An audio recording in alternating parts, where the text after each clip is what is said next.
¿Cómo cambiar paso a paso de la voz activa a la voz pasiva con el past simple en afirmativa, negativa e interrogativa? Lo primero, vamos a tener una oración de este estilo. Danny wrote this book last year. Danny escribió este libro el año pasado. Tenemos un sujeto, Danny. Después tenemos un verbo en el pasado, wrote. Después tenemos un complemento directo, this book.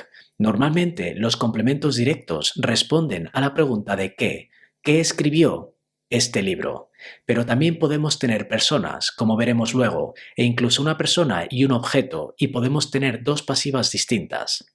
Y por último, en la oración tenemos un complemento de tiempo, last year. Esta oración está en la voz activa y tenemos que cambiarla a la voz pasiva. Primer paso, el complemento directo, que es lo que está inmediatamente después del verbo, pasa como sujeto en la voz pasiva. En este caso, this book. Ahora añadimos was o were después del sujeto. Siempre tiene que concordar con el sujeto. Y como en este caso es singular, this book, usamos was.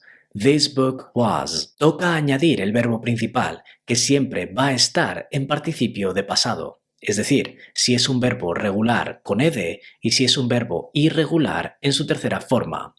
Write es un verbo irregular. Write, wrote, written. La tercera forma, el participio de pasado, es written.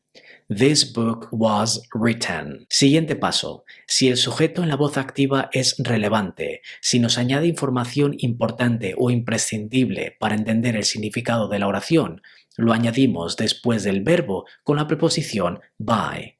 En este caso, Danny es importante porque queremos saber quién escribió el libro. La oración en la voz pasiva por ahora queda This book was written by Danny. Y ahora añadimos el resto de complementos. This book was written by Danny last year. Pasamos a la pasiva y negativa. They didn't fire 2 workers in my company. No despidieron a 2 trabajadores en mi empresa. Pasamos el complemento que está inmediatamente después del verbo como sujeto en la voz pasiva. 2 workers. Ahora añadimos wasn't o weren't porque es negativa. Como 2 workers es plural, usamos weren't. 2 workers weren't. El verbo principal siempre tiene que estar en participio de pasado. Fire es un verbo regular. Fire, fired, fired. Así que usamos fired. 2 workers weren't fired. El sujeto de la voz activa, they, no es relevante, así que no lo añadimos con by. Por último, colocamos el resto de complementos. 2 workers weren't fired in my company. Pasamos a la pasiva en pregunta. Did anyone send them a letter? ¿Alguien les envió una carta? Este ejemplo es distinto porque tenemos el qué, a letter, y a quién, them. Cuando esto pasa, podemos hacer dos pasivas distintas. El sujeto puede ser they porque hay que pasar del pronombre objeto them al pronombre sujeto, o también puede ser a letter. Añadimos ahora was o were, pero esta vez lo colocamos antes del sujeto porque es una pregunta. Si el sujeto es they, decimos were they. Si el sujeto es a letter, decimos was a letter. El verbo principal siempre en participio de pasado. Send es irregular. Send, sent, sent. En este caso, sent.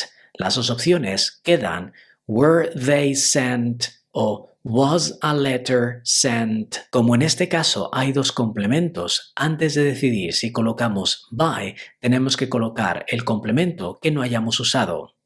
Were they sent a letter o was a letter sent to them? Es obligatorio usar to en la voz pasiva antes de la persona. Por último, si el sujeto de la voz activa es relevante, lo añadimos con la preposición by. En este caso no es relevante porque anyone no nos añade información que necesitemos. Y esto ha sido todo. Si quieres saber cómo se cambia la voz pasiva usando otros tiempos verbales, pásate por este otro vídeo. Yo me despido. Soy Daniel Marrón, filólogo inglés. Esto es Another Aprende Inglés. Nos vemos en el próximo vídeo. Chao, chao.